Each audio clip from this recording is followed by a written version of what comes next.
Le président de la République négocie et ratifie les traités et accords internationaux. Est-ce qu'il y a place Balobi, le Parlement négocie les traités et accords internationaux? Le président de la République négocie et ratifie les traités et accords internationaux. Nana, étape à Liboso, Ezali, président, moto, azo négocié, puis azo ratifié. Eza parlementaire, quitta. Les gouvernements concluent les accords internationaux non soumis à ratification après délibération en Conseil d'État. Le gouvernement peut signer un accord et puis qui s'est mis été. Le président de la République, deuxième niveau, le gouvernement, c'est-à-dire les accords, on les trouve avant, mais on ne peut pas les ratifier sans la loi. Ce n'est pas la loi qui crée les accords. Les accords sont trouvés, mais ils peuvent être ratifiés par le président de la République qui a 13. Ça a une loi portant ratification. Les accords précèdent la loi. Alors, tu as combien? Bongo bateau, bango batanga constitution. N'ayez bité n'okaki Assemblée nationale, ti même président de l'Assemblée nationale qui n'est kolobake. Et comme il a noté tous, la beaucoup de la noté. Je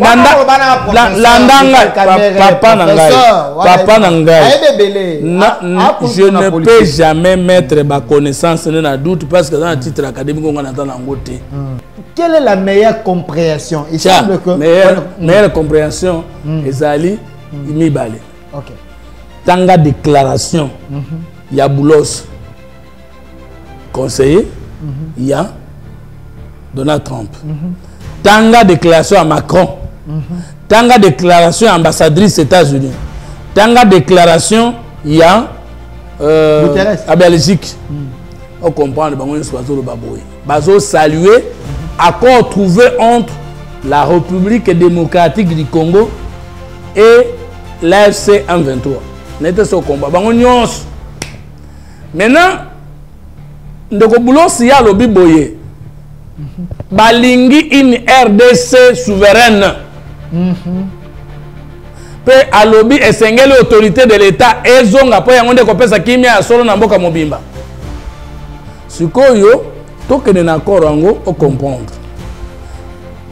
Voilà. Point nini. Yango na ka likolo. Les partis reconnaissent qu'une paix durable constitue le socle indispensable à la construction d'une nation unie. Est-ce que le Congo oriental les alliés balobaki baabunda tentative ya kokabola Congo mibale moko ya occidental moko ya oriental pendant 8 ans. Et quoi non to gagner to gagner selon l'accord de principe. Donc selon cet accord parce que yo ya Washington Kagame alobaki mabele na ngaza suna Congo te na kosaki Berlin de eza sute na kosaki mboka etikali ya ba congolais luchuru eze pa na ngai te batuti baza ya Congo baza ya Congo na za ko kolandela su kuna te na lango akinde masangisiri c'est ça non wana Kagame. Donc c'est ça l'accord des États-Unis et bomi ba ambition expansive. Mais ambi nango ezanini ezongeli accord de principe ba signaki sur la souveraineté nationale, l'intégrité territoriale et l'unité nationale, c'est-à-dire mboka ya Rwanda etikali compacté uni, mboka ya Congo etikali compacté uni, motomoko te alukasiri na mutu ya mboka ya moninga. Po bato teki mboka o to ndimi batikala na mboka tete. Article 63. Je suis là. Tout Congolais a les droits et les devoirs sacrés de défendre le pays et son intégrité territoriale. Si c'est que du Mokonzi Mboka. Premier ministre Mokonzi Mboka. Ministre intérieur Jacquemain Chabani, bisonyon so bato kendeki kuna, atanga na kendeki te Mboka na ngai kendeki et défendaki intégrité territoriale Mboka. Face à une menace ou une agression extérieure. Ok, kita 63 toujours alinéa nango. Un service militaire obligatoire peut être instauré dans les conditions fixées par la loi. To réussir na accord oyo ke na bango bato azwaki mindu ko boma biso. Nabiso Batoto. Madame la ministre peut-être a oublié de tenir compte de cet aspect que Kofungole la bangon de la bazemi et Kofungole la peine de la violence sexuelle parce que moins de 18 ans, bazana droit à causer un rapport sexuel, bazana droit à causer la place intime. Même ceux qui minèrent à Zembi Moninga, minèrent na place à Mabeto Basangani, il y a un tribunal pour enfants. Il n'y a pas aucun bloc. Parce que violence sexuelle, les alité kaka majeur à Kéver mineur. Même les mineurs à Kéver majeur ou les mineurs entre eux. Cette décision énerve la loi portant protection des mineurs. Et proportion à Bana Oyo, bazo chômé pour ba commune ba zemi, et ça combien? Et puis, ba conséquences morales, ba conséquences psychologiques, ba conséquences sociologiques ni nezali, il y a quand même Bana ba zemi, l'école primaire parce que Bisson la pédagogie, dans la pédagogie, l'école primaire Tolobaka, l'enfant ne devient homme que par l'imitation. Ceux qui école on est dans 10 maman, 10 bana basi, bazana bazemi 8. Deux autres ba vandi wana, boté abangoni. Donc là ça pose un problème, il y a technicité, il y a la personne à Sengeli na ministère wana. Parce que ngala so na comme ministre, tous les ministres les gars na ministère wana, ceux qui bazana bon moi, il faut na benga bango. Qu'ils aient été bons ministres ou mauvais, c'est pas mon problème. Là, moi, on a en les écoutant, on a oni na bungi na bakisa, oni ni ba yebite to ya bamena landelate. Mais pour moi, na biso zali tolinga kusala éternel commencement, même na makambo. Au moins de qu'on a besoin mutamba comme ka ministre d'État en charge de la justice. Akuta ki ba état généraux tondi na se ya mesa.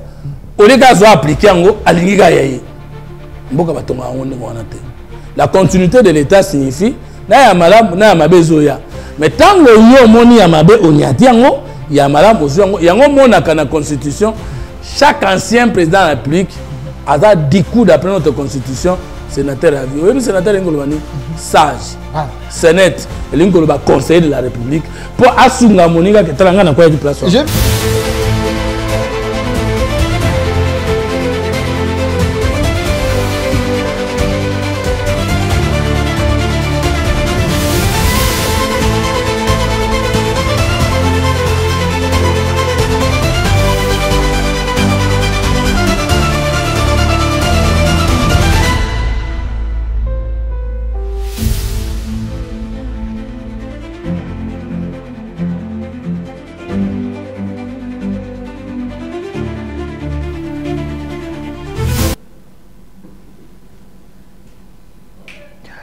Soyez le bienvenu, fidèles téléspectateurs, chers Congolais, Boza Kolanda Bisso partout dans le monde. C'est votre grande émission au centre.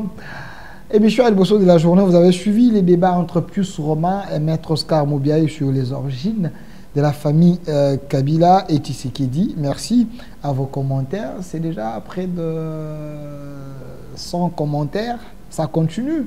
Je vous ai annoncé il y a quelques minutes la présence de M. Fumutoto Basanga, lui qui est président de l'idéal La Patriote. Il est président d'un parti politique, initiateur de la troisième voie, communicateur pour les autres privés du chef de l'État, pour les autres communicateurs de la République, pour les autres un vrai Ouazalendo. Mais il est ici avec nous, M. Fumutoto Basanga, soyez le bienvenu. Tous ceux qui auront l'occasion de nous suivre. Pour les autres, quand j'ai annoncé, ils m'ont dit le vrai Ouazalendo est là. Bon. Parce que bah faux bazali. Bah bazali bah vrai. Bah bandoi nangai et ça problème te. Ngana ça Ouazalendo naturel et culturel. Naturel et culturel. Naturel, ça veut dire dans Genèse chapitre 2. Dans chapitre 1 verset 26 Nzamba lobaki toke la moto na lolenge na biso azala lokola biso akonza na likolo akonza na mai na mabele pe nyonso ezali na pema ezala moto ezala nyama ezala biloko ezali kominguluta. Donc na concept Nzambe yo ozali kolo mabele ngana azali kolo mabele donc yo ndezana ozala kandoi nanga oyeba ndete. Et parce que moto nyonso Nzambe asala azali propriétaire de sa terre. Maintenant, tant qu'on a balinga que la moto asala kinini, Genèse chapitre 2, verset 7, le Dieu formant l'homme de la poussière de la terre.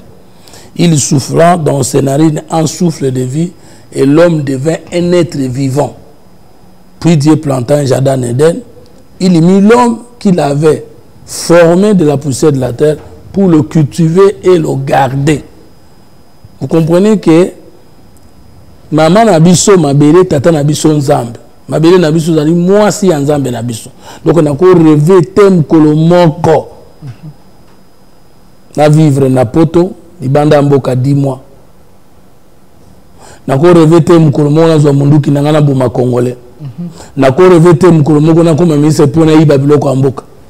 Parce que na kama rabatu. Ozana ndako na gombe. Moko peta musute, musuna limete.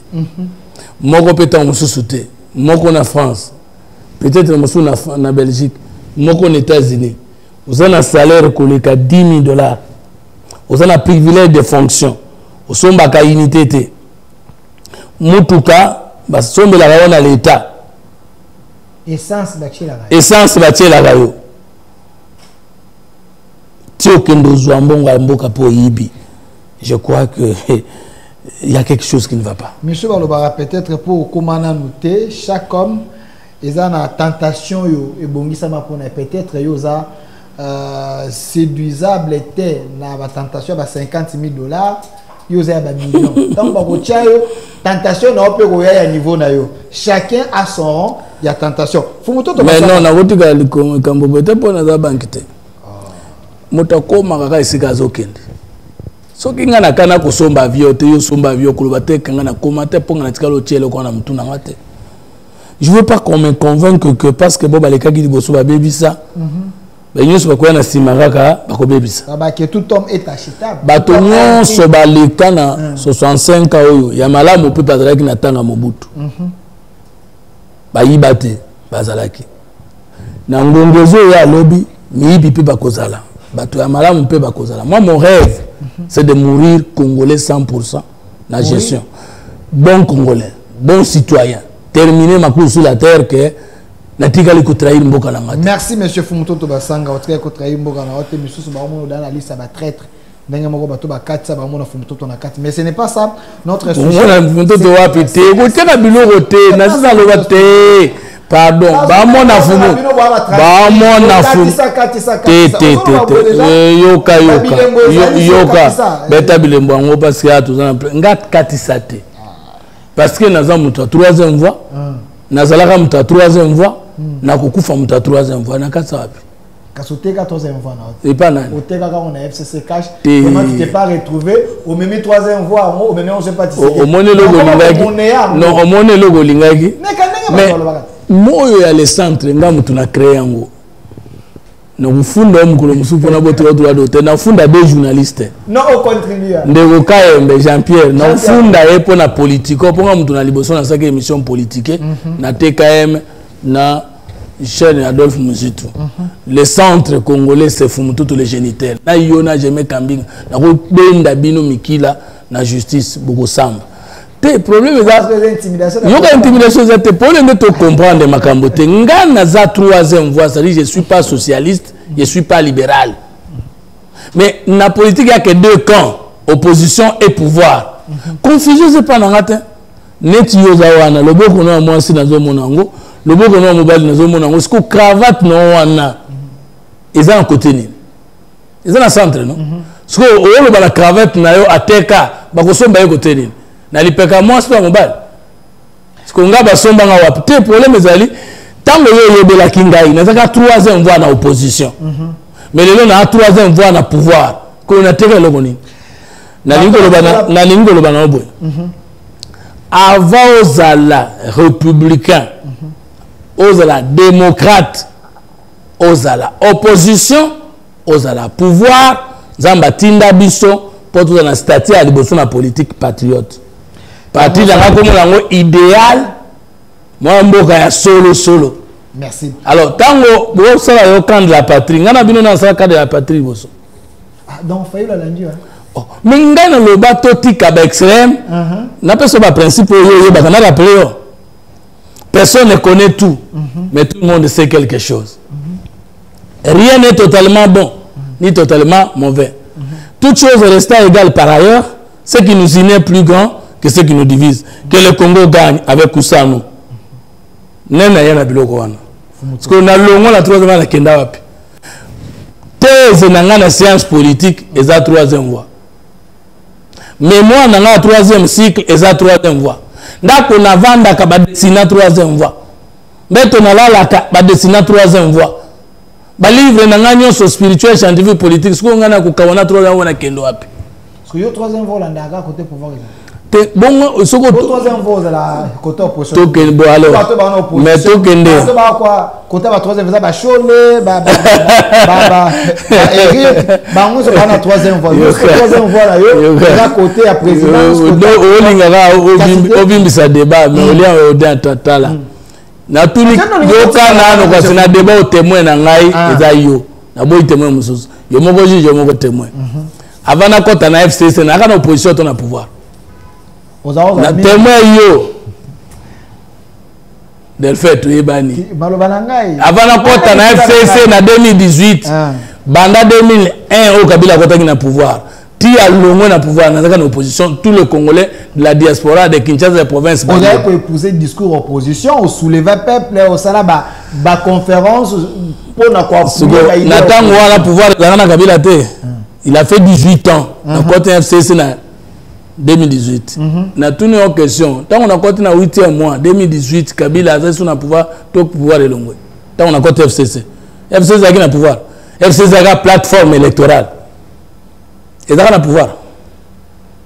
Nazana Fachi, depuis mandat les gars qui tirent le pouvoir n'a pas et l'autre signature ordonnance ni unité. Avantage ni Nazana bénéfice na ce que Draki dans la négociation c'est qu'il pour na pouvoir en benalonga nanga oko lembate o lembezani oko lembate parce que bato ko to ba esimano bazozwa baza ba ordonnance bato ba esimana yo ba yaki mikie ba eminen fumuto to zaka mata kita vous communiquer matin midi soir pour la chef de l'état pour na mboka pour na ni oko lembate bato oko lembate parce que sokinga na longwe na union sacrée yo zwani. Non, vous gagnez quoi? Ce qui n'a l'union sacrée, vous tel fait aux Zouani. C'est public, public, on a besoin. Non, na lobé bakozwani. Te na tuni boye bakozwani ce qui na longi. Ba négliger ba bi valeur na. Ba bi longwa kaka. Na ko répondre na question na tisa polémique. Nga na lobby boye, yo personnellement, ozo conseil na l'union sacrée antika fachi. Moi, on a réponse. Donc, personne n'a conseil. Na longwa. Kasi ozo zelo côté. Beno, eloko ngonde ni. Musala nyo zakana li. Eloko ngonde ni. Oza DGT, oza PCAT. Bato ba otaki FCC, bato ba lagina Kabila. Bato Kabila pesa ba poste ba ene union sacrée ba ozo. Bato ya ba diaspora belgicain bango ba okozo yo zaka wana. Mais soke yindi awa bato ba ko panza mituka na bamweza yo. Ba panza mituka na yo, ba tout ça c'est vous bénéficiez. On appelle sujet le non. Non non bato ne ba yebsinga na ça o bénéficier côté. Alors mais ça faut mutoto. Donc contre la sujet tu là qui. On est contre la vie privée là. Quantité et là bato ba lobi. Ce qui nous importe des alliés oyo le ba tout sur la lelo le ba na. Voilà tika la côté. Moi na mboka mutoto ba sanga mais na comme si message à opinion ba lobo zo côté longwa kaka. Bazo reconnaître. Mais yo au conseil na longwa to na tika. APG au peuple de juger. Ah voilà. Moi na mboka mutoto ba sanga, c'est vrai je vais ouvrir les téléphones on aura 5 ou 10 appels. Bandeko ba Holanda biso, bo Holanda biso en direct na YouTube au centre TV, Delca télévision, sur TikTok au centre, Facebook au centre, Facebook communication plus dans la plateforme Nyonso et vous allez appeler et aussi vous nous suivez en direct na télévision. Mais monsieur Fumutoto, j'ai que 3 questions avec vous aujourd'hui tout le bel modoa. C'est important parce que le bien était tu sais qu'il est vraiment à Tekimboka. Il y a tout représenté à Doha. C'est ça. À tout représenté à Doha et c'est l'union. D'ailleurs, et puis si ma casse n'a pas porté parole, la M20 va commencer à la émission pour voir bête à ma boca, pour le bête bondimi, ma ramena bango boka bola Congo. Donc quand on a katuana, il y a mis balé bitourné à Congolais. Balobi était ngonga oyo bato bazana passe. Ngonga oyo ba école botongité. Ngonga oyo maternité gratuite de la maternité ça ko simbate. Mais vous vous donnez le luxe Il y a ça va festival mondial rumba pour la paix, une distraction totale du moment que ebongo zo mbongo na botcha na makamba malamu. Wana to kolobela. Troisième question, bande ko bi fumutoto comme scientifique. Comment expliquer sous régime à Tshisekedi et comme régime ya ba immoraux na sens nini? Vous encouragez les filles bana ba kende ba zona bango bazemi ba ya kakotanga na école donc école comme na base bazemi. Nous sommes to kolobela yango mais to banda na mamoze important to banda na festival. Parce que ndeko fumutoto mokonza mboka zalaki wana. Pourquoi régime oyo boza komema mokonza mboka bisika nyonso? Ça c'est abusé de sa bonté. Festival oyo ba congolais ba gagner ni. Festival oyo ba congolais bazani. D'abord faut to ba festival ba gagner ni. Faut to ba que batu ba organiser festival baza batu mibale. Ezali monsieur Didier Mpambia. Il y a tourisme na madame Elebe Yolande ya culture. Mais bakoki jamais ko ça likambo ndengo wana te soki la premier ministre ou azali mokonzi ya gouvernement pe conseil des ministres azali instance munene ya décision bambo ya mboka ba décision mboka esalemate. Ko question ya liboso batuni biso to gagner ni c'est une bonne question. Les jouissance. Na lingina tu na yo papa wemba akufaki wapi? Côte d'Ivoire. Et là à l'occasion de quoi? Et ça s'appelle festival. Femiwa. Ezali festival, il y a le Lengewana, il y a Côte d'Ivoire. Afrique du Sud, azana oyaye. Bambo kebele, azana oyango. Na Brazzaville. Fespam. OK, moi comment osumba ngopona nini? Fespam. Et les kaka na pembe na biso awa. Ezali ya Brazzaville. Fespaco. Ezali ya Burkina Faso. Qui continue bambo kebele. Ozali première édition. Il y a Festival mondial de la musique et tourisme en République démocratique du Congo. Ko question na bino zali to gagner nini? Et puis to zana bitumba bino bosala ba fête. Batu ba okende ko bina. Festival elinkolo ba fête te bien que zana mon festiver ou festoyer. Et faut ce que batu ba comprendre. Babenga kayango soft power. Soft power elinkolo ba nini de point to tie kuna to kuti gastronomie. Kuna to kuti art. Kuna to kuti mode. Kuna to kuti musique. Kuna to kutaki ba stand ya ba exposition ya ba valeur na biso naturelle et culturelle. Je ne sais pas ce que talaki ba image. Tina ya culture ezali nini? Ko bimisa moto pe ko kota na mozindo ya makambo na ye. Tina ya tourisme ezali nini? Ko fungola moto ayeba nini zo le kalibanda esika azali. Alors, sans culture, sans tourisme, on n'aura pas vécu au vivate. Ce qu'on landa. Tant que ce qu'on te compte qui na salle, balaki sibiso na el musique. Et là qu'on ni totale diversité culturelle musicale à Congo. Grand Kivu, Babini, Grand Équateur, Grand Bandung, Grand Katanga. Je te dis que ce qu'on a là, qualité à salle wana bakter mingi bayaki bakamwaki parce que bakomparaki bamboka bakendaka soko bamona eloko ya ndengo wana.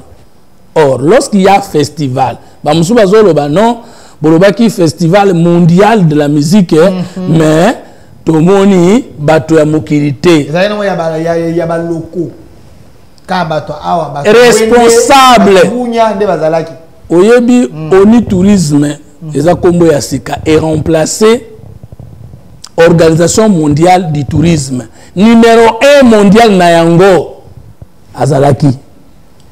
Oyo akodirige yango pe akotika pouvoir na ye na janvier na mwaso Émirats Arabes oyo akoremplacer ye azalaki wana.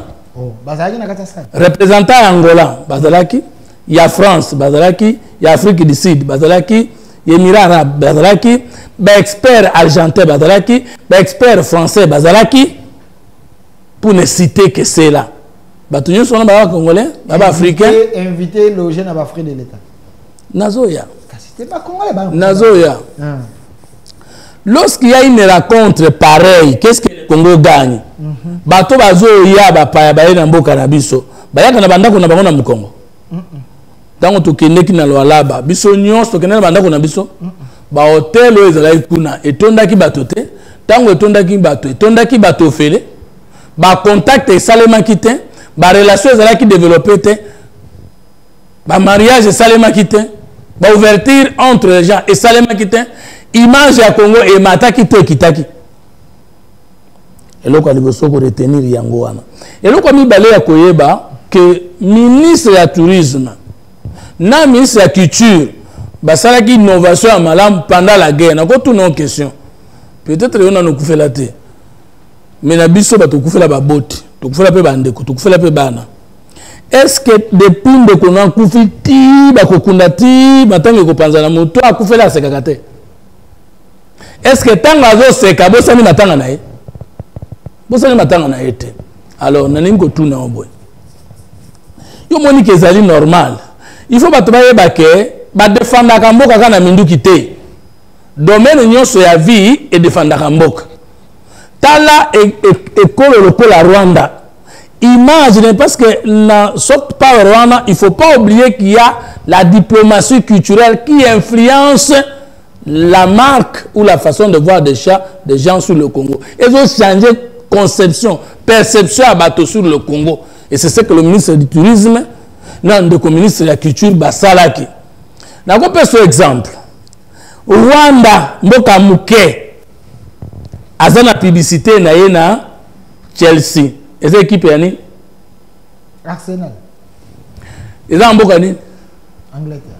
Zoua. Azan Atletico.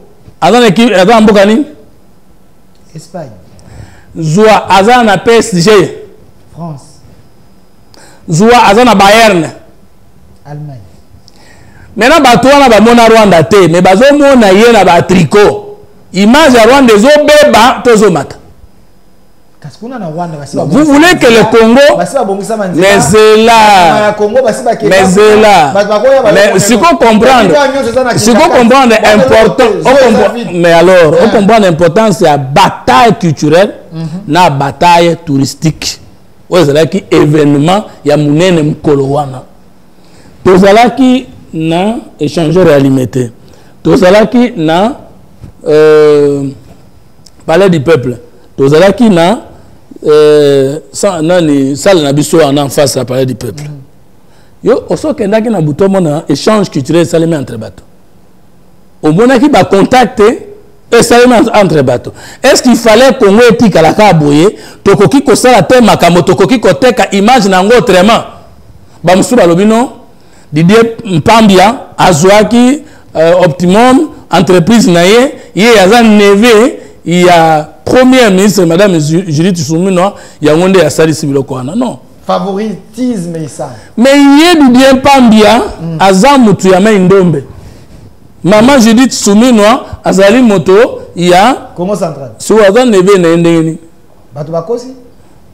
Au moins, on a tweet nanini. Oui, oui. C'est quoi? Deux. Lui n'a pas utilisé entreprise naye Optimum. Mais un seul qui contraint un expert pour que Moussa le Kamalam. N'a pas une question. Oye baka parmi les Congolais, n'a pas une question autrement. Matanga ya papa Etienne Sekeli wa Mulumba. Et les gars m'avaient tout malam côté organisation. Et les gars bien. À quel point yambaka pape na Congo, les gars m'avaient tout les gars malam. Natangeli yo kava comme ministre Didier Mpambia ministre du tourisme azali parmi bato asala organisation wana ya koyamba pape mais c'était pas biso nyoto kumisaka yango tozalaki na yo na kati ya stade ya nini ya babe yango nini organisation na ndolo bien. En tout cas ezalaki tout le monde avait félicité même bato opposition matanga ya papa Etienne Sekeli tout le monde avait vu on avait accueilli combien de présidents congolais oyo wana azali kosala na comme ministre était. Dans la vie, moi, Maël Wana a sangisango na kata ya gouvernement ebima. Bolobite to dépenser mbongo belé. Mais image amboka to oteka pour que bato ba changer perception à Congo. influencer diplomatie culturelle ya Congo pour que considération à sika et ya mabeni to sali. Ba retomber à diplomatie culturelle les amis. Retomber à diplomatie culturelle les alinines. Parce que Zela Rwanda yo lekie na bagoril. Mais ye azoko sambongo na bagoril kolekayo pona nini manque ya tourisme bato bazo ye bateni neze pana yo. Retomber à tourisme zani tokenda ka Paris. Mitu ko nyoto kuta ke telemi wana na place wana babenga nini. Na Champs-Élysées wana place totelema mitu ka nyoso wana mbongo to kotsa kana to kozanga pona ni. Et quand on a combien? Le tourisme, c'est parmi les domaines où ils ont côté Bambongo, il y a conséquences dans les pays développés.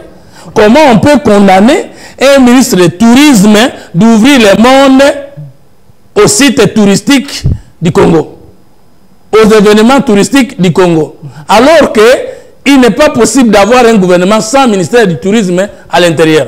Comment on peut condamner ministre de la culture à Sangisa les airs, parce que tant qu'on connecte dans le non soft power zali tozali gastronomie zali tozali musique zali tozali art zali tozali mode zali tozali diplomatie culturelle tozali qui va exposer biloko etekama ke somba maki le même jour place on a telemaki ngana za kotala biloko moko e bano kamisa ngai à ma grande surprise beto pe azoya kutu alobinanga yo batami awa. Moi, j'étais en train de découvrir biloko musuna tanga na classe na oka ngona kombo mais nazo mona ngona maboko nde na baston. Obatami awa. Yo ko moteka. Te ya kutingai nga yebiteke ya zo koma mais ya kutinga na telemi wana yo ko zalia ozoteka na bitera zoteka te chef. De otala abando tala wana. Mais batumsu balobi. Na yete na lobi abando tala wana sika kutata. Alors, batumsu balobi monsieur Fumototo.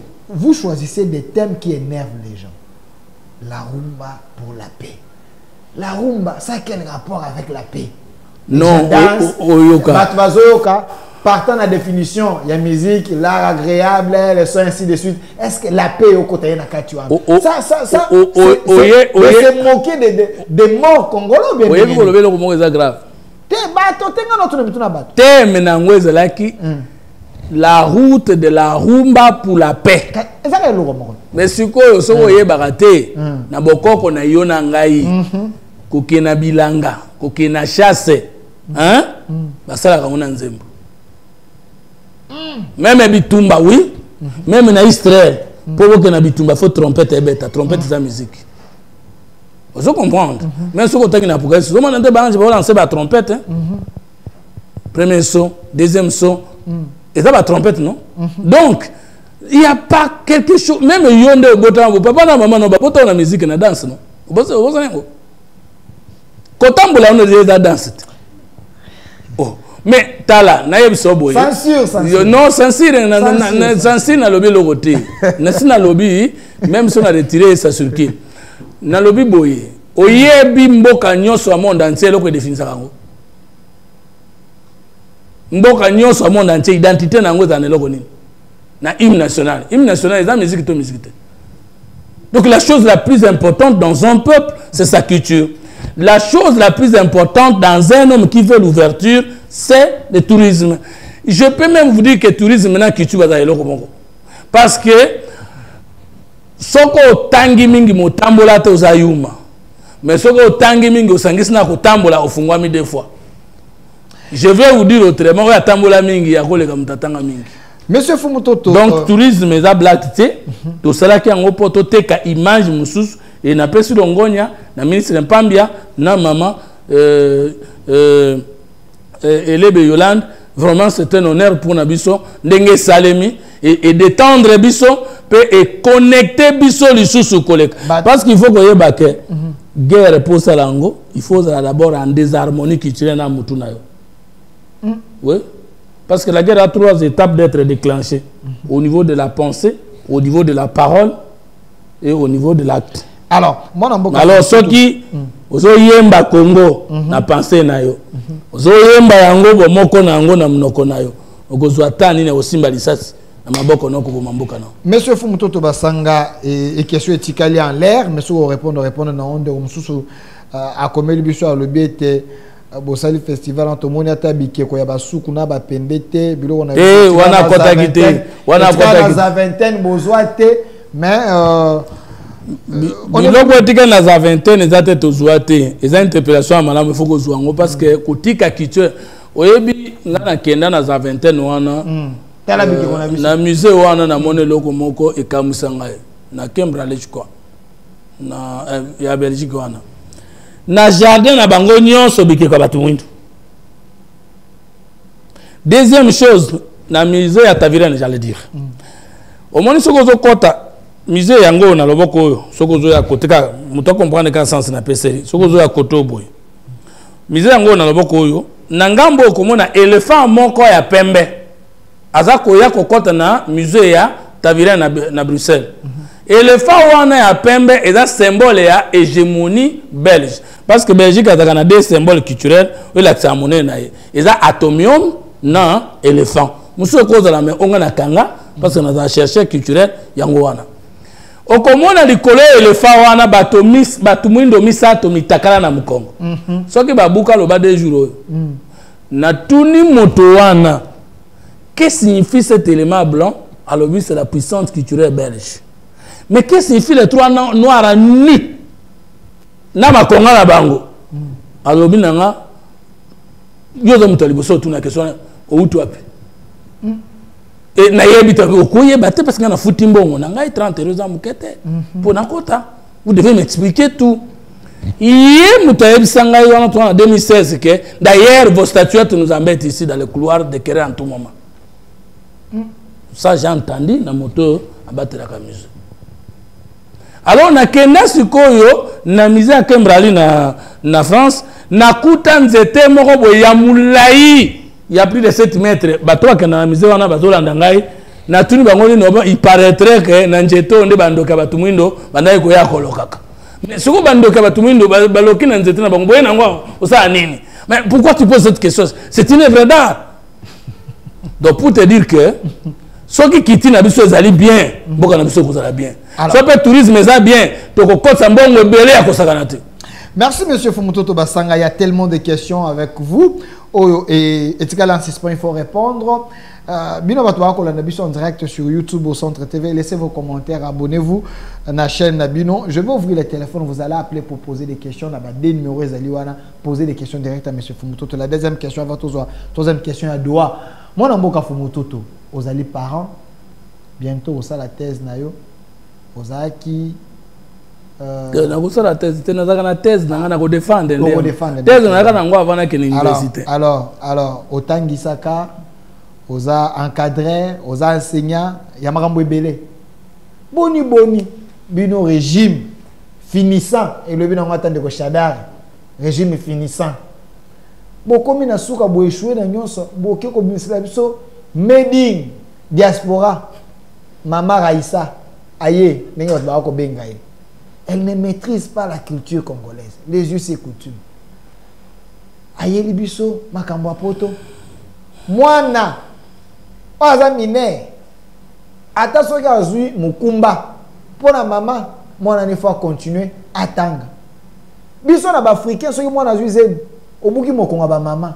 Na coutume il faut penser quelque chose. Bato bakolela, bato bakosepela na note mwana baby.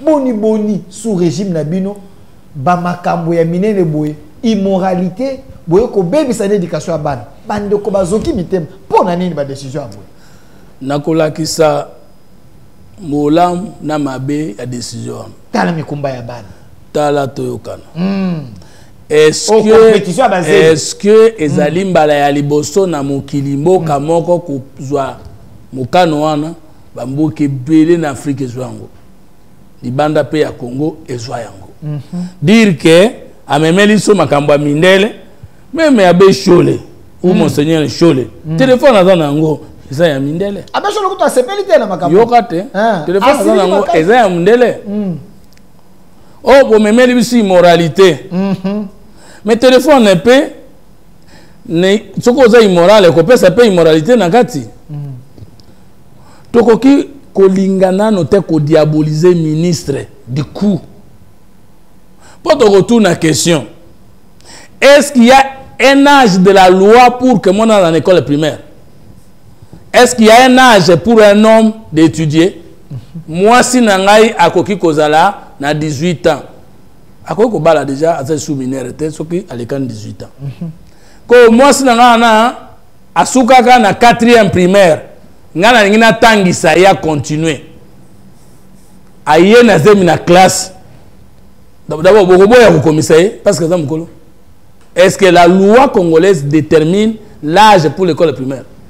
Est-ce qu'il y a un âge pour l'université? Même à 80 ans, si tu as un premier graduat à Kobanda. Est-ce que tu as raisonné? Que tu as 18 ans, est-ce que tu as dit que tu as en école primaire à 25 ans? Il a fallu d'abord que l'Oba. Ceux qui sont à 25 ans, mais à Libala, ils sont en école primaire. Vous avez parce qu'ils sont mariés à cause de l'école primaire. Ceux qui doivent dit d'accord. Est-ce que pour balobi que moi si ceux qui ont classe T, est-ce que l'intention est à Zoazem? Est-ce que classe tout des ministres m'ont-ils à Zoazem? Faut tout raisonner. Est-ce que l'école catholique protestante bana babimaka na bazemi na classe T? Bazemi babimaka wana eza ministre ya isa mutapesa ordre wana ke basala kinduma ba na école na bazemi. Est-ce que dans l'école catholique certains prêtres ou certains enseignants balingana na banate? Tango balingana na bango, pas tout le monde. Ndambo sala kayango. Décision ministre motetinda kango. Le mal est dans l'homme où qu'il soit na génine question ya éducation. Donc togozo na noté ko bamba yango boye kezali mabe parce que azam muta inventé en Afrique et ça le makana monde et ça le. Le vrai problème c'est que to banaki ko kanisa que moi si dès qu'à zuize mi bo moina et katani par rapport à l'étude naie. Le souci c'est de dire la grossesse est un accident ou une volonté mais qui peut pas arrêter. Est-ce que ceux qui mutoye na zeb na université bo benga naie? Et ça immoralité? Batini ba étudiant on sait comment on a basé. Tout raisonner. Tout raisonner.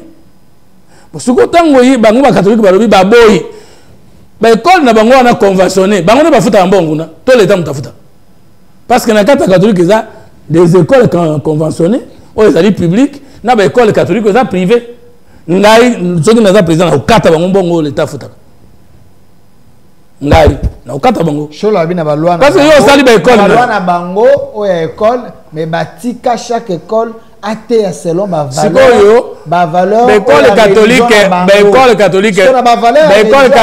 non c'est la privée c'est la l'état yo la naki sur l'été mutaleka na ba diplôme à lobby boyé yo ngi ba provocation bingi aleki nga na ba diplôme ndenge moto aleka mutu na ba diplôme te parce que mutu atanga ba classe nyonso mutu atanga te pe mutu moko parle par exemple vous allez licencié en droit mais l'économie vous avez licencié vous avez licencié na droit mais nista vous avez illettré négocier la lobby boui selon mikanda na ba convention ndenge ba yokana batika chaque école atangisa mais côté éducation até selon ba valeur ya religion na bango net ba kimbagi c'est bazana ba valeur na bango catholique bana ba valeur na bango ba to taonda bana ba valeur na ba valeur ya église catholique.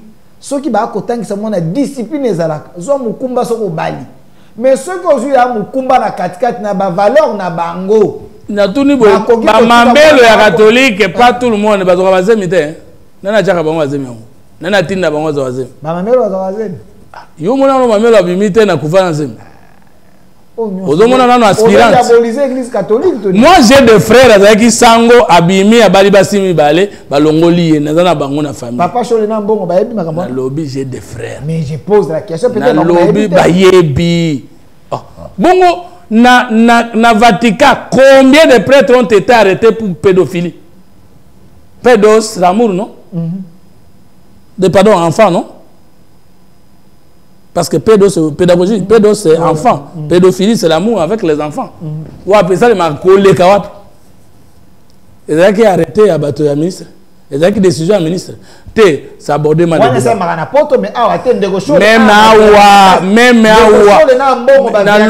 non, tika.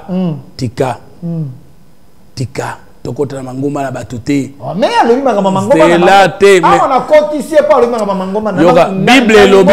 Yo yeba Bible. Yo yeba Bible parce que elle me propose au sur le débat contradictoire ya Manzambe.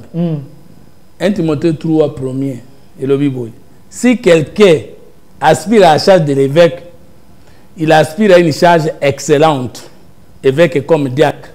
Il faut que l'évêque soit marié. Et marié à une seule femme. C'est que l'évêque a dans la moitié si mort. Bango, bazaka évêque bazana basi. Et c'est que diacre a dans la moitié si mort. Bazaka diacre bazana basi. Mamelo a dans la bague. Abala nani to yeba kate. Moupe ya mubali a dans la bague. Abala nani to yeba kate. Bon bango va c'est la Bible na bino. Ah merci. Tu as répondu. Parce que Bible le bien appelé personne Seigneur. Un seul est votre Seigneur Jésus. Bango bazama mon Seigneur. Tu as compris que moralité na bango est alimbokate. Ah ok.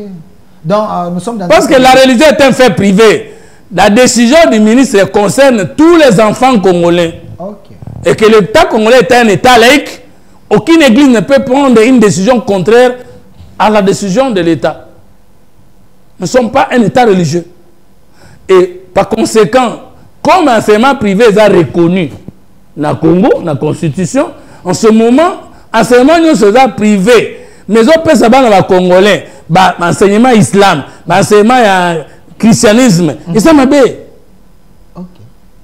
Et ça privé, soutenu par l'État, et ça m'a bé. Batika dans l'école na bango, l'État a sa école na ye. C'est long. Maintenant, Tokyo, on est à côté, il y a tout diabolisé union sauté. Mais quand on a le que la décision a été précipitée. Ok. Et ça dit à Koyeba, quelle est la nécessité depuis le président Tshisekedi est au pouvoir dans sous-secteur Rwanda. La gratuité de l'enseignement. Visual l'accès à l'enseignement et la qualité de l'enseignement. Ok. Biloko Misato. Quelle est la différence entre Biloko et Misato? La gratuité de l'enseignement, moi, je suis comme une bamboula à Kotanga, une école primaire ou une première primaire de Balobaka, que baboti base à la base de ma moyen T, azanga T, moyen kokota parce que baboti wa kokota ça été, c'est ça la gratuité de l'enseignement. Maintenant, l'accès à la gratuité, Zali, bana mosusu, oyo ba résoudre le problème que baboti na ba moyen, tout base na ba moyen T, l'État joue en charge école primaire. Deuxième problème c'est posé, bana mosusu ba musika na sika classe Zali. Par exemple, na bambo komona école primaire est en moment. Deuxième école primaire est en Welenge. C'est 3 km. Moi, na 7 à 8 ans. À cause d'un accès, la gratuité est là, mais l'accès n'est pas là parce que proximité, l'école là, moi, ils ont posé problème. Il y a une école, et une décision, il y a créé depuis 1960. Il y a des gens qui ont créé des écoles à Sika, et dans l'université, et dans l'école secondaire, et les écoles primaires. À créer des écoles pour résoudre des problèmes, il y a gratuité, combiné à problème, il y a accès. On comprend la différence entre gratuité et accès. Troisième problème, école, autant que la gratuité, bana, bazali kozala, mukepo, babote bele, bazala ba moyen ko futi ça, ko futi la bana classe. Parce que bana nyonso bazongi na classe, au moins que place bana noko vanda salle moko 20 avec la gratuité comme combien 40.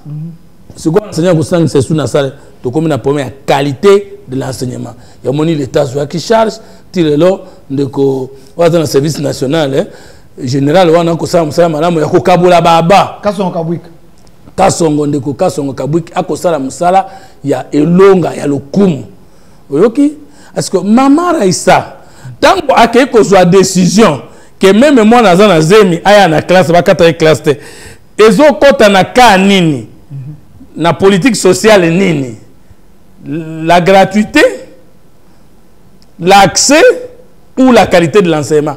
Et proportion ya bana oyo bazo chômer pour ba komi na bazemi eza combien?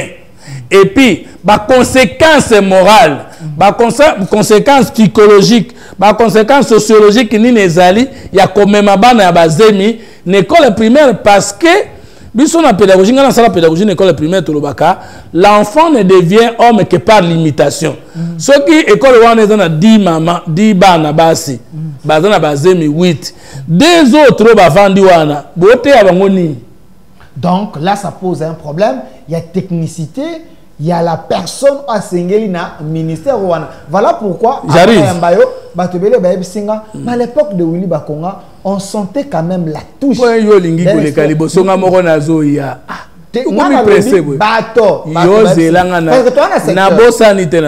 Alors mutu ya liboso a pratiqué la gratuité de l'enseignement. La politique sociale chef de l'État à cette époque-là, FCC bandima quitté, mais bien qu'à qui mutu FCC a décidé qu'il a appliqué en go, puis c'est là qui réussite. Bisson to kumisaki kombo nenani. Ezali ndeko Willy Makonga oyouti otanga. Lorsqu'il a fait réussir ce programme-là, il a tablé sur les 3 priorités on a outu kolobana yo. 1. Biso to lité, pourquoi to kelaki la loi sur portant protection des mineurs. Préoccupation à liboso ezali diminuer ou arrêter, combattre ou finir, cesser avec la question des mariages précoces et des grossesses précoces. Nde oyoka loi wana ke mwana ya mwe ya 18 ans ya mwasi to ya mobile ata ye moko abengi yo sangana na ye soko osangani na ye ezali kobenga ma violence sexuelle ata osimbi ye nesika oyo ezali intime ezali violence sexuelle pona nini parce que taux ya grossesse précoce na mariage précoce ezalaki très élevé nde tosalaki loi wana je crois sous madame Matuko et c'est une bonne chose. Maintenant, ce qui est autre chose, la brèche, que l'école primaire, bana bakoki koya na bazemi. Or, moi, na déjà dans l'école primaire, a supposé être mineur, sauf exception.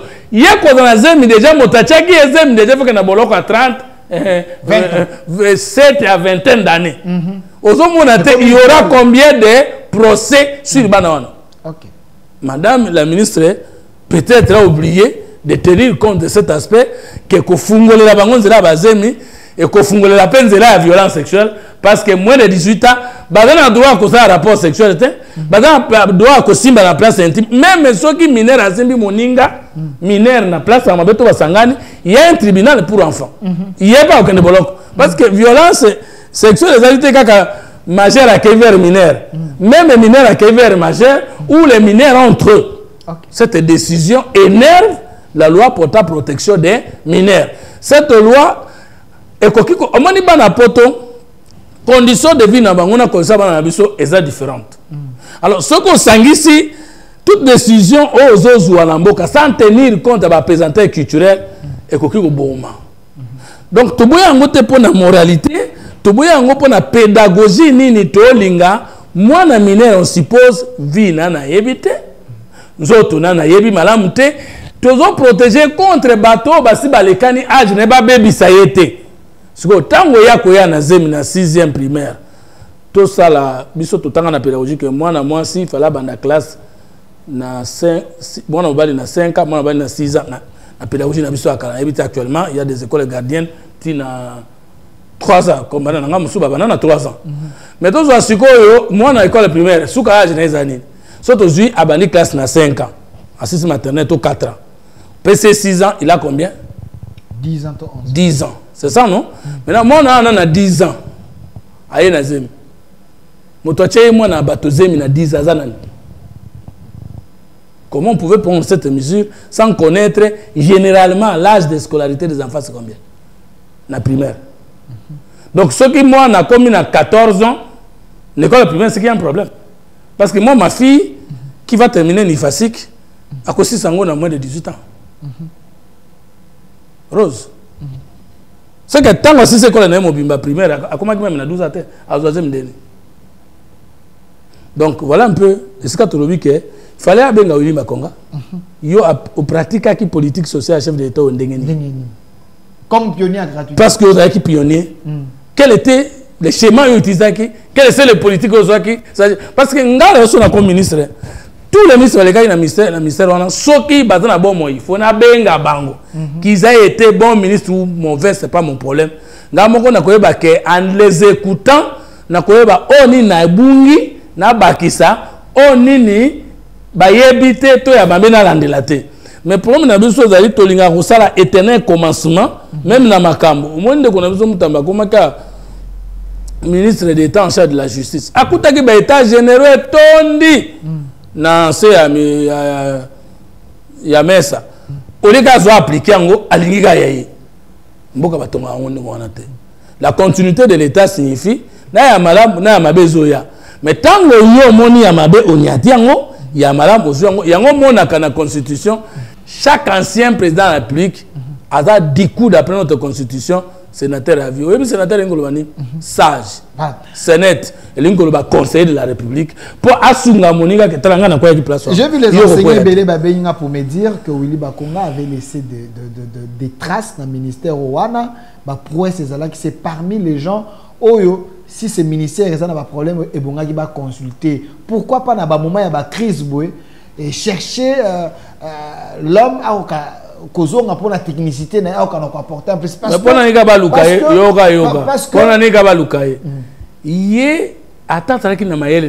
l'état peut cette opportunité ya kolakisango pourquoi il pas ko s'imposer devoir ya komona ndeko oya kitaniye pour ba tala moi idée na salelaki c'est aussi une obligation patriotique. Pourquoi il non non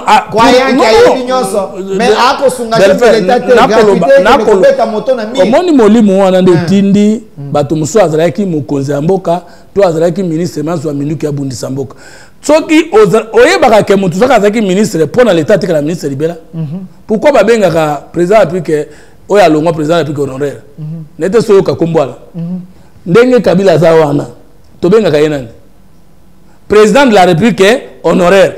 Adolphe Moussi Tobenga Kaina, premier ministre honoraire. Oui, premier ministre honoraire Ngolobani. Rawane Kotika la libella seulement Kazako exercer en sous-souté. Et l'État doit continuer à les traiter jusqu'à sa mort. Oui, donc, si tu as été ministre de la République, tu as été député, tu as été président de la République, tu restes conseiller dans le domaine où on appelle Namboka pour toujours. Bon, il reste loyal, l'homme qui peut. Il n'y a pas que l'État congolais qui peut aller vers lui. Lui aussi a le devoir de revenir au secours de l'État congolais. Merci. Alors, M. Fumutoto Basanga Tozwa, virage Yasuka, Awande Siko, na mono Rosanga Maloba Roloba, parce que la vidéo est à Kotambola Balobi Fumutoto, et Bela Maelo Zalaranango Oyo. Tango Bato Bakendaka ko négocier. Pourquoi pas bakoki kozoyo pas kendenayo bovandi bo négocier longo parce que makambo bo akoyela biso ba accord bo akoyela biso vous énervez premièrement d'abord les lois de la République parlement et belo côté dede boké bo signer bo engager nation nyonso bo pesi maloba na ba M23 boloba kete boko solara bango te boko signer na bango te lelo bondimi ko signer na bango bolobi ete foto lokakimia ensemble makambo doa bato ba comprendre nini. Aux accords, il y a Washington, tous les signature de la déclaration de principe, parce que tant que lobby, vous signez l'accord, parlement que tu as habité, ou nous en à Washington. Constitution, Zali? L'ouvrage, tu as la constitution. Il y a un téléphone, il y a la constitution. D'accord, Jacob, il y a un téléphone. Ok. Alors, Naningi Naïf Sabatoiseau, le parlement à ratifier l'accord, il faut accord aux parce que le Parlement ne signe pas les accords. Mais bon, accord de principe, accord des anakati, il y a un débat comment les barreaux comprennent, accord de principe, déjà accord des anakati. Vous avez un question à ma casse. Et dans l'article 213, dans le 213, ce qui me moi n'a pas trahi l'ingate. 213, 214. Et autre trahi l'ingate, on a dans moutout. Oh. Loba, article Lénine. 213, 214. Binoba Congolais Boa Kolanda Biso, l'émission est en ligne. Laissez vos messages en ligne. Nous allons lire tous vos messages. Article article combien 213. Voilà. Toza Koluka Constitution. 213 Yangoyo. Le président de la République négocie et ratifie les traités et accords internationaux. Est-ce que Yogi place Balobi? Le Parlement négocie les traités et accords internationaux. Le président de la République négocie et ratifie les traités et accords internationaux. Nana étape à Liboso, ezali président moto azo négocier pe azo ratifier. Eza parlementaire kita. Les gouvernements concluent les accords internationaux non soumis à ratification après délibération en Conseil des ministres. Gouvernement peut akoki ko signer ba accord et pe kisami yete toki du président de la République. Deuxième niveau, le gouvernement. Les gouvernements concluent les accords internationaux non soumis à ratification après délibération en Conseil des ministres. Washington, à partir de aujourd'hui, les ministres des Affaires étrangères à Rwanda, les ministres des Affaires étrangères à Congo, ne signé qui accord. Donc, représenter le gouvernement. Il en informe l'Assemblée nationale et les Sénats. Na oyezo senga ratification te ba signé ango ba ko informer ka Assemblée nationale na Sénat. Kita Cité 14 ici, 213 ici. Tu as 14? Oui. Les traités de paix.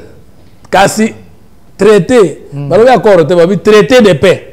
Parce que traité, accord, convention, concordat et de la biloko que c'est. OK? Les traités de paix, les traités de commerce, les traités et accords relatifs aux organisations internationales et au règlement des conflits internationaux. Au règlement des conflits internationaux, le col a tout ça, les accords à Washington, il y a règlement des conflits, de guerre ou d'hostilité entre les et Rwanda. Ce qui engage les finances publiques. Ce qui modifie les dispositions législatives.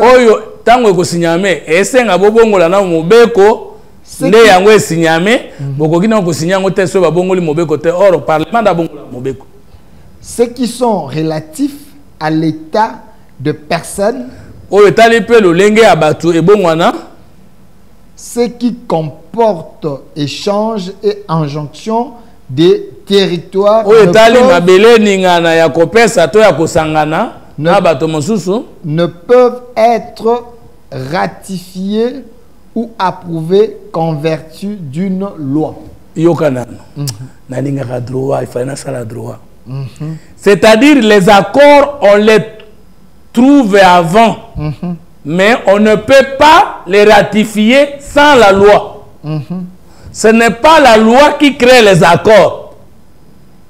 Les accords sont trouvés, mais ils peuvent être ratifiés par le président de la République, 13, sans une loi portant ratification. Les accords précèdent la loi. Mais alors, tu as combien? Bongo bateau, bango batanga constitution. N'ayez na okaki Assemblée nationale, ti même président Assemblée nationale kene kolobake et comme il a noté tous la boko zela noté.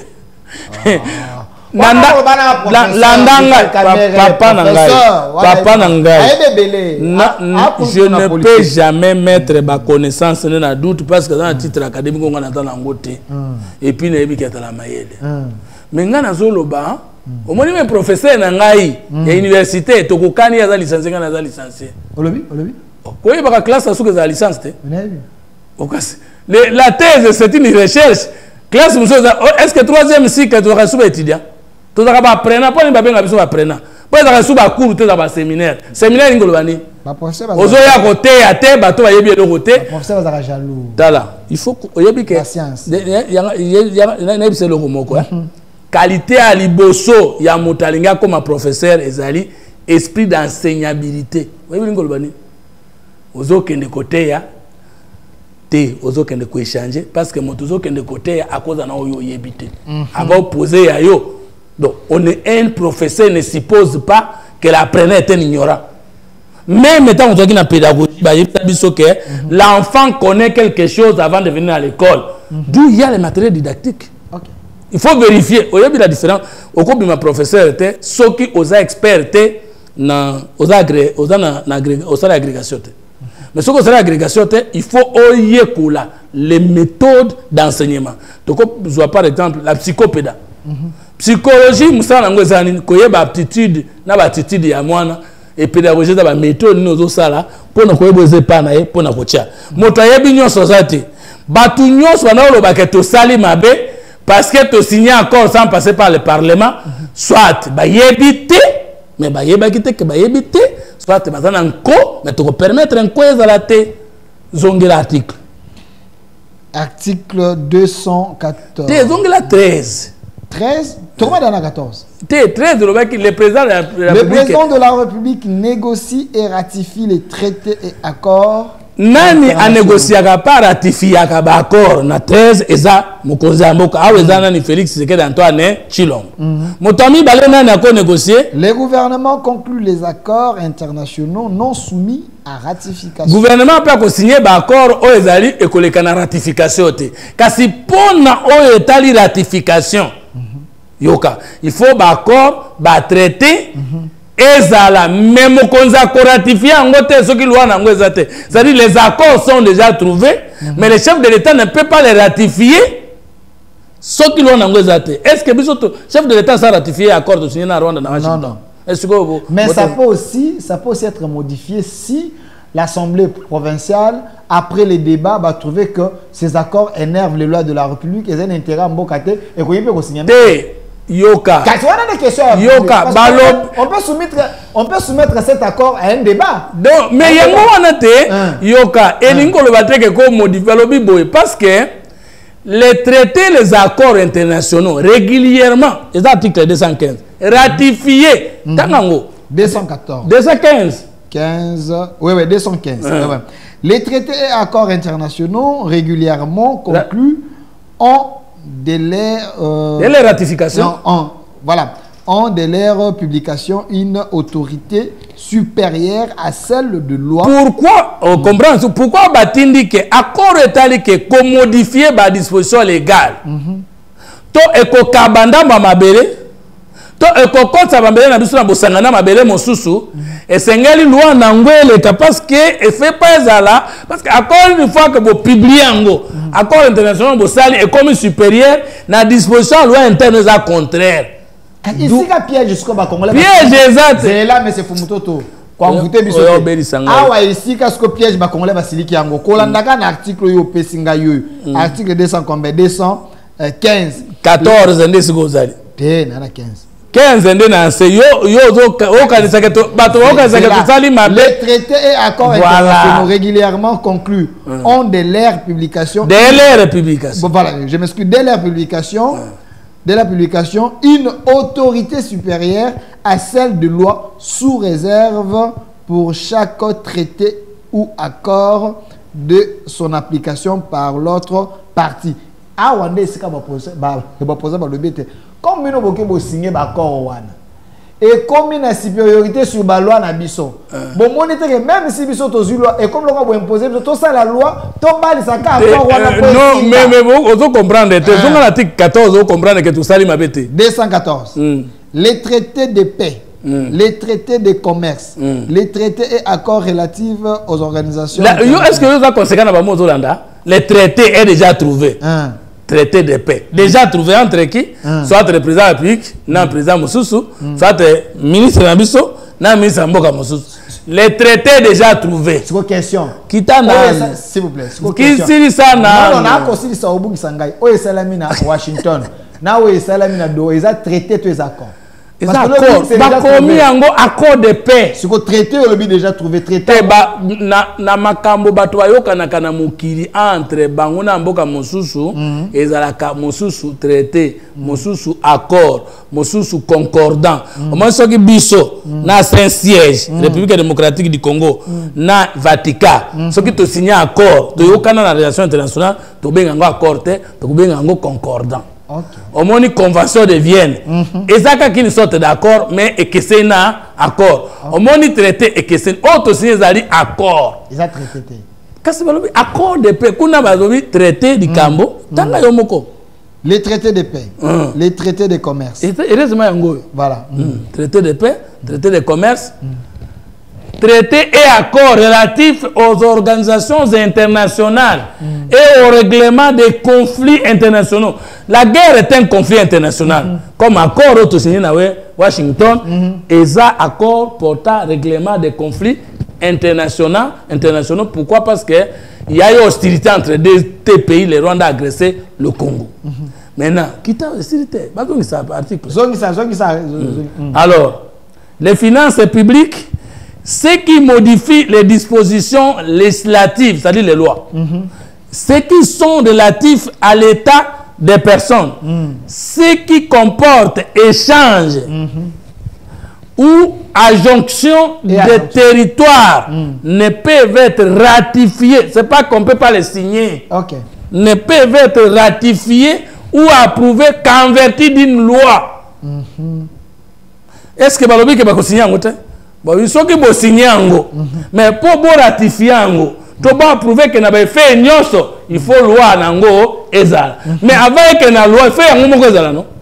Faut que l'accord soit trouvé avant d'être ratifié, parce que la ratification ne crée pas l'accord. La ratification ne crée pas les traités. On ne ratifie pas les vides. C'est en Rwanda, ils ont signé comme nous. Au moins en Rwanda, ils ont signé comme Biso, mais ils ont un parlement après. C'est comme ça. Tout ça, c'est là. Alors, moi, je suis Fumototo. Tout ça, c'est là. Oh, est-ce que c'est la mina doua wana? Tout bien ngoni parce que tout le monde va travailler, mais 20 ans, on va communiquer. Moi, il y a le bibo. Bango le beza bongote. Ezabwe. Quelle est la meilleure compréhension? Il semble que meilleure compréhension. Ezali, imibale. Ok. Tanga déclaration. Il y a Boulos, conseiller. Il y a Donald Trump. Tanga déclaration à Macron. Tanga déclaration à ambassadrice des États-Unis. Tanga déclaration, il y a à Belgique. On comprend que saluer accord trouvé entre la République démocratique du Congo et l'AFC M23. N'était ce combat. Maintenant, ndeko Boulos ya lobi boye. Balingi une RDC souveraine. Pe alobi esengeli autorité de l'État ezonga po yango ndeko pesa kimia ya solo na mboka mobimba. Sikoyo tokene na accord yango o comprendre. Voilà. Point nini. Les partis reconnaissent qu'une paix durable constitue le socle indispensable à la construction d'une nation unie. Est-ce que le Congo oriental les alliés sous? Balobaki baabunda tentative ya kokabola Congo mibale moko ya occidental moko ya oriental. Pendant 8 ans. Et quoi non? To gagner to gagner. Selon l'accord des principes. Donc selon cet accord. Parce que il y a Washington, Kagame alobaki mabele na ngaza sous na Congo te na Kosaki. Berlin de eza sous te na Kosaki. Mboka etikali ya ba Congolais, luchuru eze pa na ngai te, batuti baza ya Congo, ya Congo, na za ko kolandele sous kuna te na lango akinde masangisiri. C'est ça non? Wana Kagame. Donc c'est ça l'accord. L'accord des États-Unis et bomi ba ambition expansive. Mais ambi nango ezanini ezongeli accord de principe ba signaki sur la souveraineté nationale, l'intégrité territoriale et l'unité nationale, c'est-à-dire mboka ya Rwanda etikali compacté uni, mboka ya Congo etikali compacté uni, motomoko te alukasiri na mutu ya mboka ya moninga. Awa FC 123 na RDC ne soit qu'on comprendre bien. L'accord est trouvé entre la République démocratique du Congo et la FC23. Ça veut dire que le Congo est Mobimba, mais est signé na Batu. On n'a pas écrit l'accord trouvé entre la République démocratique du Congo et ses rebelles. Non. Oh. Mais on comprend le nuance. Donc, la République démocratique du Congo na FC23. Okay. Parce que bayebi que na FC23, Rwanda pas à Sima. Agression peut être camouflée. Il y a moi l'expression. Donc, FC23 bazar à part, mais c'est Macron le bindé on attend dans le discours naé. Ambassadrice États-Unis le bindé on a. Officiel belge le bindé on a. Boulos le bindé on a. Accord de comment bindé on a. OK. Alors que accord de Lusaka ou d'autres, on disait le gouvernement de la République ou le gouvernement de Kinshasa avec le CNDP. On peut prendre même accord de signer le CNDP. C'est le gouvernement de Kinshasa et le CNDP. C'est-à-dire les conflits congolais. Okay. Mais AFC 23, il a été démontrable.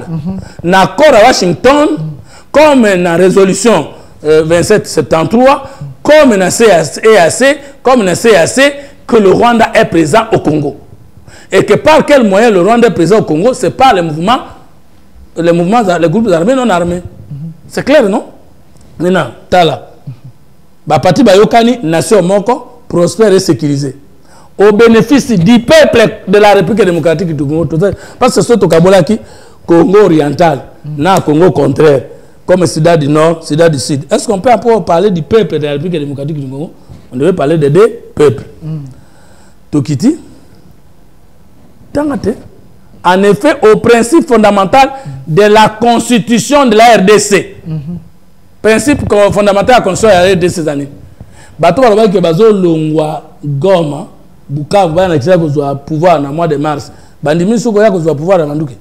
Est-ce que la constitution dans l'article les autres tinda yo pouvoir bato ba voter ki moto na Manduki? Tango bandimi que Congo etika la moko, peuple etika la moko, constitution etika la moko. O kolongo les sous tseke na Manduki. Ba renoncer na coup d'état. Ba renoncer na renversement du régime, pas de moyens illégaux. Parce que ce qu'on donne en constitution, donc ça c'est l'article 63. Parce que avant on dit que accord signé, il faut respecter la constitution. Constitution l'article 63 le bini. Ndeko Mike peut être article 63 ou sinon naza koluka yango mbangwa wa bino bandeko ba kolanda biso. Po bato teki mboka oh to ndimi batikala na mboka tete. Article 63. Je suis là.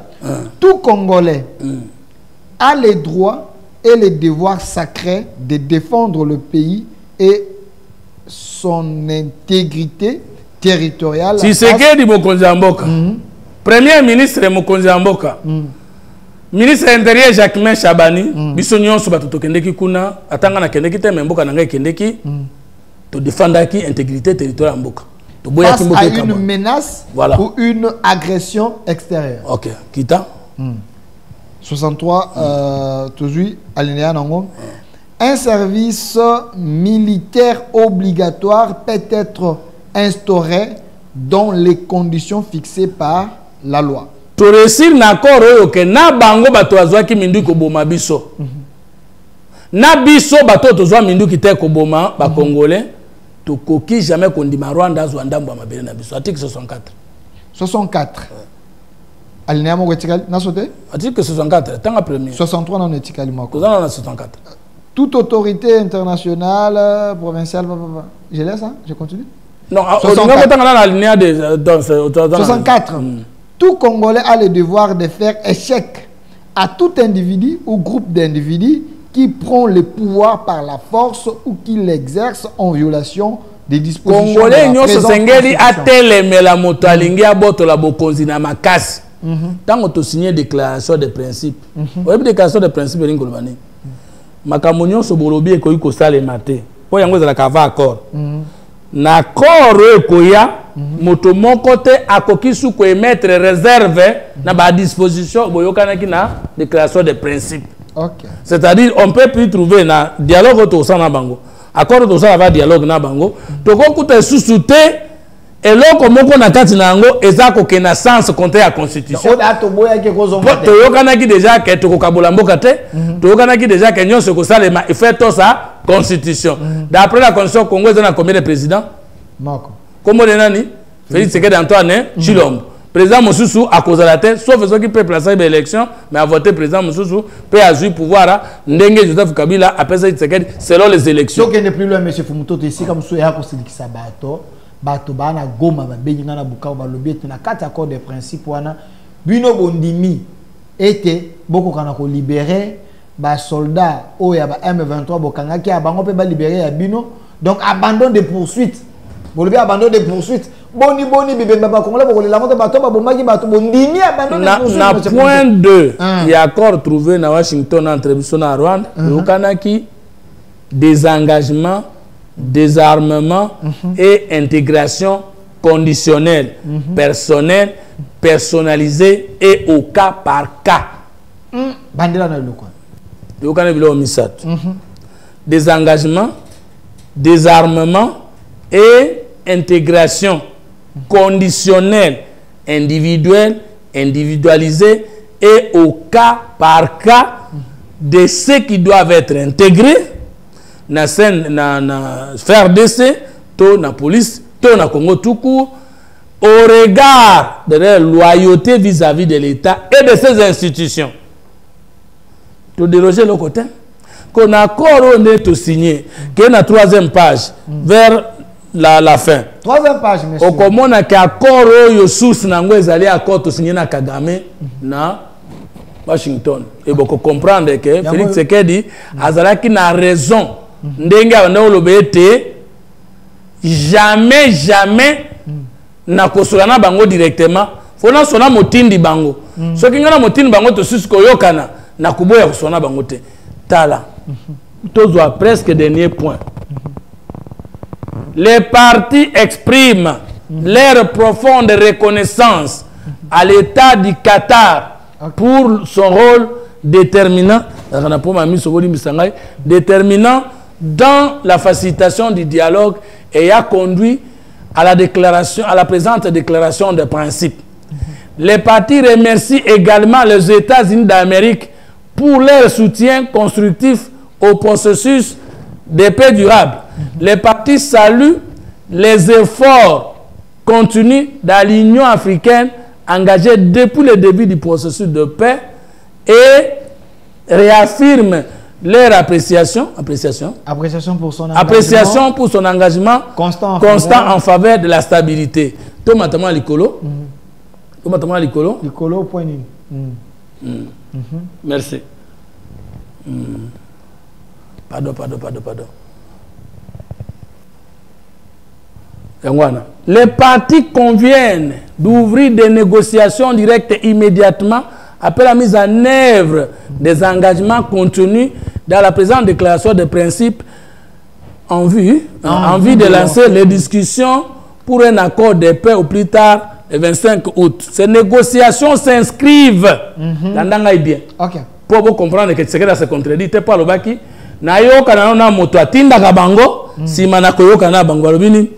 Ces négociations entre AFC et la République démocratique, je souligne, entre AFC, M23, la République démocratique du Congo, par ses autorités légitimes et légales, ces négociations s'inscrivent dans le cadre de l'accord de paix entre la République démocratique du Congo et la République du Rwanda, signé à Washington le 27 juin 2025. Pourquoi va checker ma soeur? Rwanda côté. Rwanda côté. Ok. C'est ce que la longuité. Monsieur Fumto Bandela. Balobi, ces négociations. Ces négociations, cela remplace les négociations directes immédiatement. Entre qui? Entre les partis. Les partis conviennent d'ouvrir des négociations directes immédiatement après la mise en œuvre des engagements contenus dans la présente déclaration de principe en vue de lancer des discussions sur un accord de paix au plus tard le 8 août 2025. Ces négociations entre le gouvernement et le gouvernement na 23 FC Bakosolola et Zana Molongo et Zolandande ezo kokisande ekobebisate oyo Kagame na Tshisekedi bayokanaki na États-Unis. Bon comprendre que bandeko bazaka ba pante ya solo. Tata na bango mais c'est je sais pas. Ngane na lobby. Ndenge ni Rwanda ko konta na kati ya yango wana c'est négocié parce que yoka Rwanda soki avec ko soutenir bango te. Tango bayokani kuna désarmement, il va désarmer qui son armée. Tant que nous avons des engagements, à des engagements armés, il y a Rwanda des choses, des engagements de force et lever des mesures de défense. Yo, biso le kola yo lobike, biso to contre la FDLR, to contre na ensemble, to localiser bango, to dénombrer bango, to ta peu capacité na bango ya nuisance c'est pas na yo, na simande biso to ndima ko neutraliser bango. Mais pour na bango, ce qui babando wanga na ke bazaki sima Rwanda te. Au moins te bango moko balobi batatami bale basi solo laki o nyoto ko sala so ba meki ko boya accord Washington États-Unis ko sala bango so ki ba meki ko sakana na constitution alors biso pe tozalika na molimo mokonzi mboka ko imprimer pa na biso to tika minduki to tiki to bunda to bundi c'est un problème te. Donc, la phrase, ces négociations s'inscrivent dans le cadre de l'accord de paix entre la République démocratique du Congo et la République du Rwanda, signé à Washington le 27 juin 2025. Oyoki, pourquoi Macron, Boulos, Belgique, accord trouvant entre la République démocratique du Congo et l'AFC 23 pour yebi que Tshisekedi a réussi une communication politique à Kolobake. Nazo Kufa. Oui. Bande konanga moko pe babo mabiso. Mais azo tinda bangonde Rwanda. Toyoka nana ye motindi, mais toko yako yoka na pena bana mboko basirikela ki bande kona bango pe babo mabiso. Merci Deko. Nazo tu na Bibembe lali na Goma, na Bukavu, ese kwa mkolonini. Deko Fumutoto. Et que yo fele?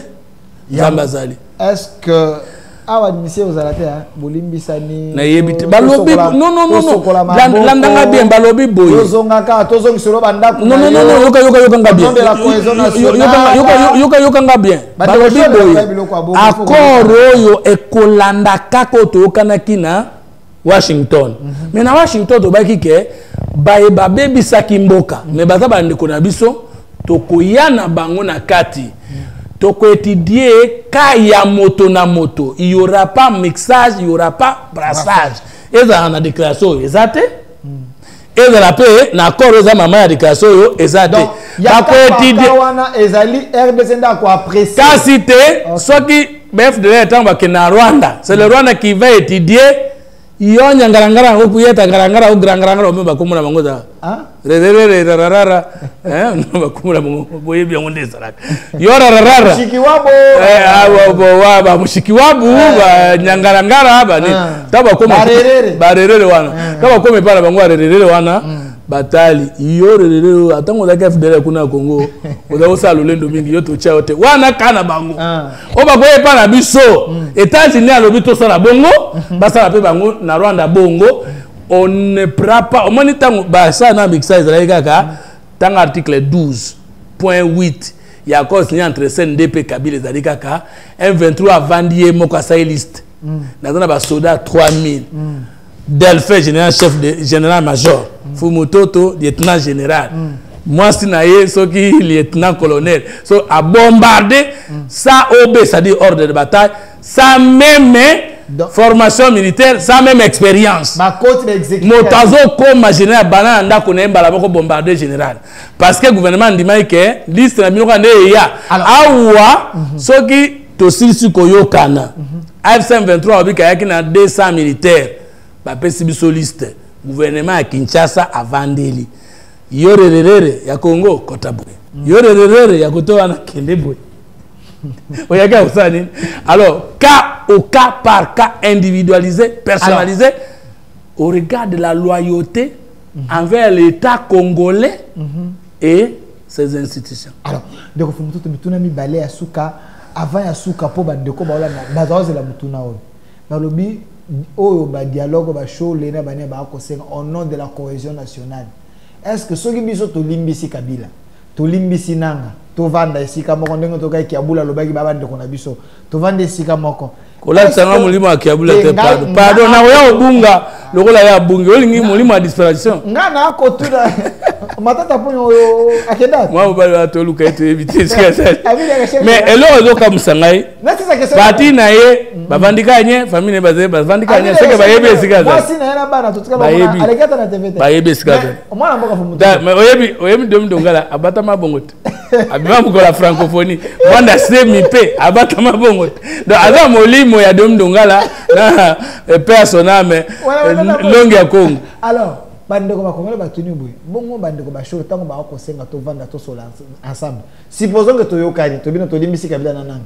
Est-ce que les crimes on va commettre sur le plan international communauté internationale peut akolimbisa bango po biso to ndimi to bazali favorable na ba CPI na bani mais to yokana kina article 215 ba traité accord signé par un État on délai approbation le dessus sur les lois de la République. Ce qui Congolais a violé Mibeko le statut de Rome, alors que tu signes qu'il y a un ratifié qu'il y a un bango koya ko kanga mutone dépend de la justice na binote. Donc Kabila nanga. Alors ce qu'on zali parce que le statut de Rome, c'est-à-dire statut à Cour pénale internationale CPI, il y a un poursuivre les institutions, et poursuivre les individus membres des États. Même un président en fonction, et dépend de ton acteur de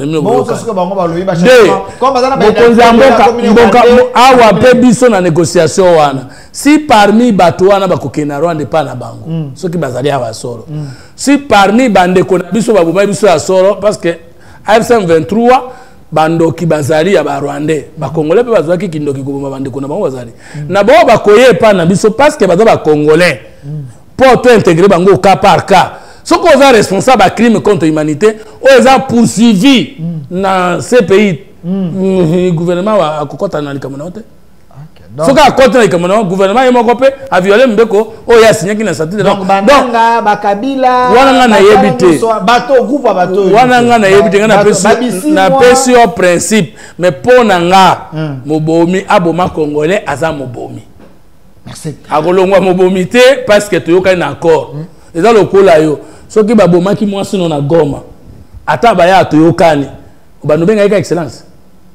Donc administrer na biso tamu kondambo ka sali grâce présidentielle. Na mitema na biso administrer kokota te, poto kufa. Atamu kondambo ka sali grâce présidentielle équipé la communauté internationale. À cause de la grâce présidentielle, c'est son droit constitutionnel, mais à cause de la grâce présidentielle, c'est une moto dans la poursuite à niveau du tribunal international. C'est ça la loi. Merci de merci de Kofumutoto na bomba ki mutune ya suka ndeko Mike pesa ngana nu duplex moko ya bandeko na biso bazana o Katanga na Likasi de Kofumutoto yo belela ka matin midi soir état de droit. Boni na régime na bino bato makasi bakomo ya kobotola bato mapango sans titre ni à la muki kaka habiter le pango na CP na kana prince aya azui ango ache basoda abimi cette question na régime na biso le régime na bino tende ko fumu okolo wana tango na biso faut pas dire na régime na biso des choses pesa ngai duplex wana ndeko fumu toto ayo kanana bandeko bakola na biso na Likasi na o Katanga kuna bakolela bayeba ke toko yamba yo molobeli ya peuple tozangona ndeko. Rejoignez-nous dans la campagne citoyenne et éducative de sensibilisation sur le changement de mentalité.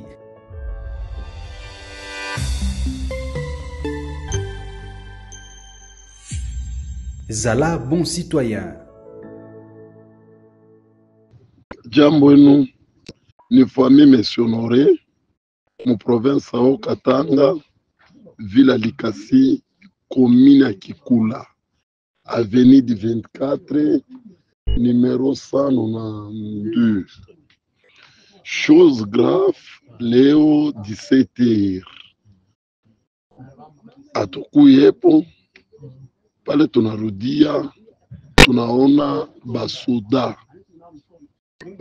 banvita, na teni na maarme ya kuachana. Paka vilonesha kona image tuinye mumpango asema mutengia mumpango pango banesha kuzaka basha kuyuzaka wapi lisha tufani na tuyuwe na ni matière civile ya kunini ya kutribunal pourquoi tutaona basoda banvita donc basoda banakatala patuko ni mubalabala na isa. C'est pourquoi tunaomba chef de l'État par rapport à monsieur yake ya état de droit, il a restauré état de droit. Mishi comprendre hivi viko na pitakana. Mpango buyetu banatuma basoda banvita. Chef de l'État na ba autorité batuangaririe ko imam. Ça veut dire rifanya ndio ma connaissance yake ya basoda, si tunutiliser médias. Un message impliqué au chef de l'État, vraiment, merci beaucoup. Rejoignez-nous dans la campagne citoyenne et éducative de sensibilisation sur le changement de mentalité.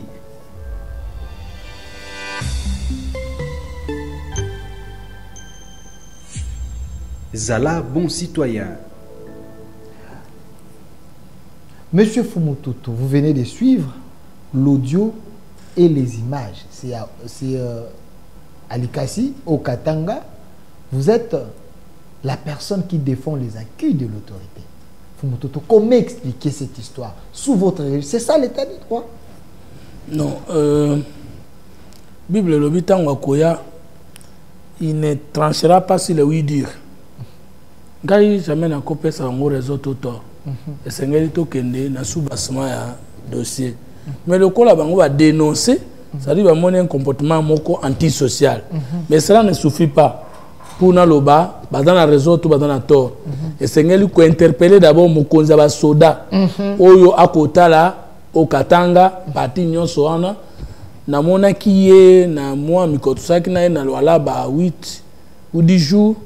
Et même si tu as kende pona kozela mokoto na tambola na ye mutanda protéger biso na équipe tonda okena bango na loba général Edi Kapen aza mutu moko aza na sens d'écoute aza mutu moko akolinga biloko wana te parce que ba soda ba koti na kati to kotala pe justice militaire oza na koti wana batali kamwana parce que soki ekomi likamba lupango à quel cas likamba lupango soda akoya Mondu kezalaki na kati eza nini ba soda nde ba kololo pango mais je sais pas ce sont des questions purement civiles je vois pas comment c'est un trafic d'influence c'est des choses que Mokonzambo kalingite pe régime nango lingite donc je crois que oyo atali makamba soda na côté la justice na côté commandement au katanga nete nyonso wana atani komo na ye atala likambo wana bisope côté etali ba autorité Mokonzambo kazaka sensible pe atala kama kamonyo sur de près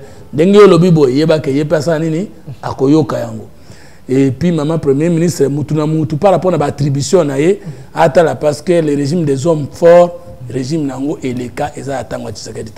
Merci. Merci, M. Fumutoto Basanga. J'interpelle également le général Edi Kapen parce que c'est au Katanga. Vraiment, ce n'est pas normal que les militaires jouer dans l'arme et venir chasser les gens parce qu'il y a un monsieur qui avait aimé l'espace. Ils ont refusé de vendre. Il est venu parce que ces gens sont pauvres. Ce n'est pas normal. Ce n'est pas ce que le chef de l'État veut. Merci, merci M. Fumutoto Basanga. Regardez la caméra. Qu'est-ce que vous voulez dire dans cette émission que vous n'avez pas dit? Et les mots de la fin, on va retenir ni. Motozana miteni misato. Motozali elimo nzoto pe mabele naye. Moto yango kobika na lolenge nini? Tukobika na bomoko ya bonzambe, boyebi pe bokonzi ya mboka na biso. Esengeli yo milonga polongisa mboka. Esengeli se réconcilier na yo moko na moninga congolais Fumutoto lokola yo et puis na mboka na biso o eleki Congo ezate na mokili. To bunda pona Congo kaso bebisa mboka na biso te. Félix Tshisekedi azali moko na baye tozali kozela yaza liboso biso to sungaye po etalongisa mboka alongisi mboka na kora Washington Kagame monani ndoki alongisi mboka na déclaration de principe ya Doha alobi batu nyonso wana baya ye azali tata bongo boketikala moko akosola na bango me ndenge toyokanaki na Doha moto na kana ye na etali mabe to malamu na ye au regard ya loyauté na mboka pe ya ba institution omoni kozana mwana mboka du père de la mère mwende futaka efuti biso malamu na notre comité esengeli to bete ata tsali ba accord de ça ba déclaration dongolo misuna na kufite armée na biso telema ngui population na biso telema zala éveiller moto asuko betro solote tolingi to reprendre bitumba parce que tu es qualité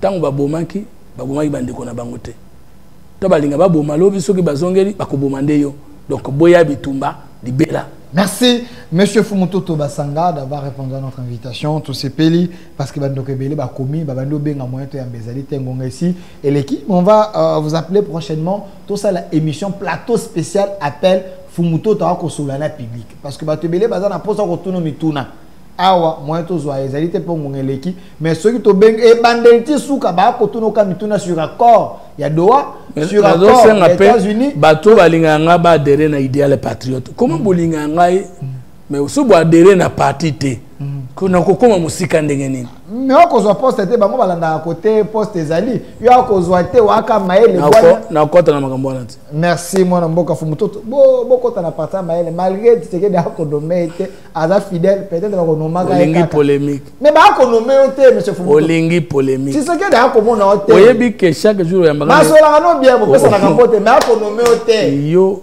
ok na makambo ana wapi yo mona esikanga na yeto si za yango yo to seta yango mande ya kosila ba ko nommer otende ko Fumutoto tetika biloko wana. Merci à vous mwana mboka Fumutoto. Cette émission continue, les débats continuent sur notre chaîne YouTube au Centre TV et notre RDC est possible. Au revoir.